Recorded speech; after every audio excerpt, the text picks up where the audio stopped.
প্রিয় ভাই বোনেরা, আমরা দুটো উদাহরণ দেখতে পাচ্ছি, খুব চমৎকার উদাহরণ। এগুলো কিন্তু আপনার বিগত সালে এসেছিল। দেখেন, ছাদে বৃষ্টি পড়ে আর ছাদে পানি পড়ে। এখানেও ছাদের নিচে দাগ, এখানেও ছাদের নিচে দাগ। যখন এই কোয়ালিটির প্রশ্ন আসবে তখন আপনি কিন্তু কনফিউজে পড়ে যাবেন। দেখেন, ছাদে বৃষ্টি পড়ে আর এখানে বলা হয়েছে ছাদে পানি পড়ে।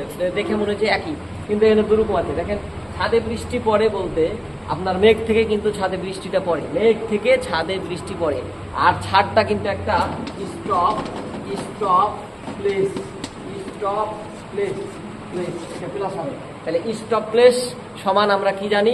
অধিকরণ। স্টপ প্লেস প্লাস সমান আমরা জানি অধিকরণ। মানে প্লাস মানে ওখানে সংরক্ষণ হয়ে থাকে, ওখানে জমা হয়ে থাকে। হ্যাঁ, ওইটা কি বলা হয়? স্টপ প্লেস জায়গা। তো ছাদ হচ্ছে একটা স্টপ প্লেস জায়গা, যার কারণে এটা এই ছাদে অধিকরণ। ছাদে কি অধিকরণ? হ্যাঁ, অধিকরণ কারক, অধিকরণ নে সপ্তমী হবে। এখন সপ্তমী কেন হবে? যে একার আছে, এই সপ্তমী একার আছে। এখন আবার এখানেও বলা হয়েছে ছাদে পানি পড়ে। ছাদে পানি পড়ে বলতে আমরা কি বুঝি জানেন? বৃষ্টি পড়ে, তখন তো এটা বৃষ্টি পড়ে, মেঘ থেকে বৃষ্টি পড়ে। হ্যাঁ, ওইটাকে আমরা বলি না যে ছাদে পানি পড়ে, কিন্তু ছাদে পানি পড়ে বলতে আমরা বুঝি যে ছাদ থেকে পানিটা পড়িয়েছে, ছাদ থেকে পানিটা পড়িয়েছে, ছাদ থেকে পানিটা মাইনাস হচ্ছে। আর আমরা জানি যে running place, running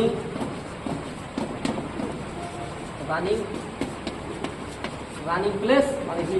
minus. Running place মানে মাইনাস, মানে ছাদ থেকে পানিতে পড়িয়েছে। আর যেখান থেকে পড়ে যায় মাইনাস হয়, সেটা কি? অপাদান কারক। হ্যাঁ, এটাই যে কার আছে অপাদানের সপ্তমী। 1 মিনিট 45